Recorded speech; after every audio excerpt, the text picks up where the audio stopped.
ఏకత్రింశస్తవకः ఉపజాతివృత్తం. ఈ స్తవకంలో భగవతి నామ మహిమ గురించి కీర్తింపబడుతున్నది. దరస్వతి శ్రీ కపటాసు పల్వ శ్రోతస్విని పల్వతజాస్య జాతా పంకం మమ క్షాళయతాదశేషం సంసారమగ్ని హృదయే విలగ్నం हाराट्टहासेन समं मिलित्वा पित्रेव पुत्रो गुरुणेव शिष्यः विभ्राजमानो मम शङ्करोतु हासाङ्कुरः केसरिवाहनायाः नमः शिवाय भणतद्विपादो युष्माकमग्र्यां धिषणां दधत्यै आधारचक्रे शितुरम्बिकायै ब्रह्माण्डचक्रस्य विधायिकायै नदन्ति गावोऽपि विशिष्टकाले श्वम्बेति यो नाह्वयते स किं न लक्ष्यं पुनः प्राणवदस्तु सर्वं सर्वस्य चान्तर्हि परास्ति शक्तिः आत्मन्युतान्यत्र विधाय लक्ष्यं तां शक्तिमाद्यामखिलेषु सुप्तां यावत् प्रबोधं मुहुराह्वयस्य प्रबुध्यते सा यदि किञ्च साध्यम् ये नाम शान्तिं परमां वहन्तो नामानि शीताजलपुत्रिकायाः सङ्कीर्तयन्तो विजने वसन्ति जयन्ततातादपि ते जयन्ति नामानि सङ्कीर्तयतां जनानां कारुण्यवत्याः करिवक्त्रमातुः पुनर्जनन्या जठरे निवासा दायासवत्ता भवतीति मिथ्या पापैः समन्तात् समभिद्रुतोऽपि विश्वस्यते विक्रममस्मि धीरः न चेदसग्रे भवति ब्रवीति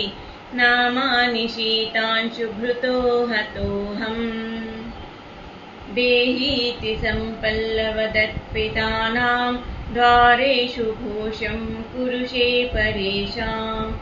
भवानि भद्रे भुवनां वदुर्गे पाहीति नायाति किमं वजुहे वाक्यानि वक्तुं यदि ते रसज्ञे रसोज्ज्वलानि व्यसनं गरीयः किं वा नमोन्तानि सुधां किरन्ति नामानि नो सन्ति कुमारमातुः यद्गीयते शैलसुताभिधानं न देवबोध्यं सुकृतं प्रधानम् अज्ञानि लोकस्य कृते भणन्ति यज्ञादिपुण्यानि पराणि विज्ञाः साम्ना प्रयुक्तेन जगद्वशे स्यात् नाम्ना सदोक्तेन जगद्विनेत्री वेदो भयं सम्यगिदं कृतेयो भवे भयं तस्य कुतोऽपि न स्यात् सङ्कीर्तनात् तुष्यति शर्वयोषा तुष्टात्वभीष्टं न ददाति नैषा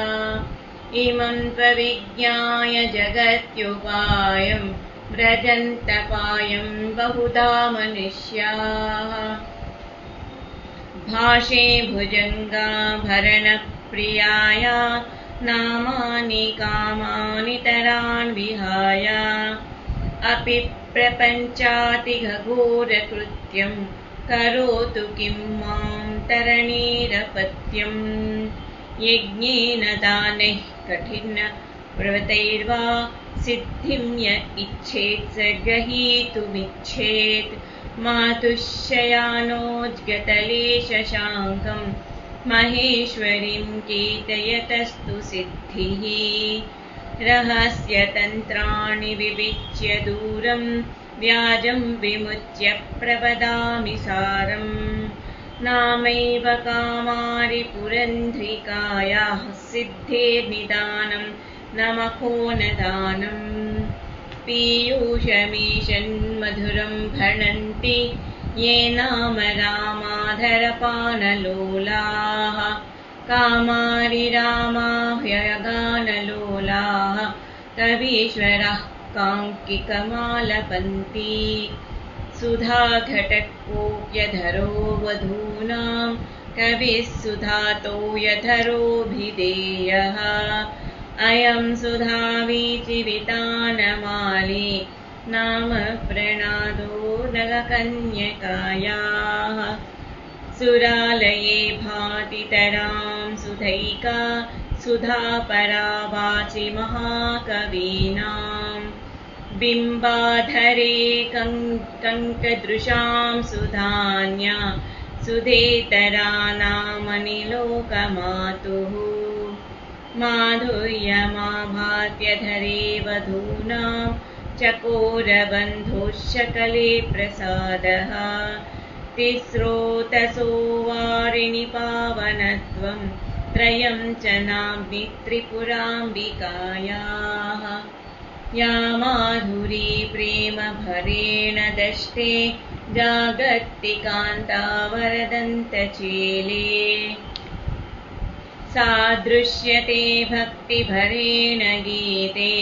धराधराधीशसुताभिधाने यत्ते जगल्लम्पटकेऽपि वर्णा स्तन्मे मृतं नाम नगात्मजायाः लालामयो यो ममतं ब्रवीषि सुधामयं श्रीदशनच्छदं त्वम् उच्चारयोच्चाटितपातकानि नामानि जिह्वे भुवनस्य मातुः तदा पदामो मधुचूतरम्भा रामाधरास्ते रुचये यदि स्युः आक्षेपमिक्षोरधिकं विधत्ते पीयूषदोषानभितोऽभिधत्ते कान्ताधरारब्धदुरन्तवादः कपर्दिकान्तावरनामनादः विश्वासहीनैः सुतरामबोध्यं नामानुभावं नगकन्यकायाः जयन्तु सिद्धैरपि गीयमानं गायन्त्य एता उपजातयो नः।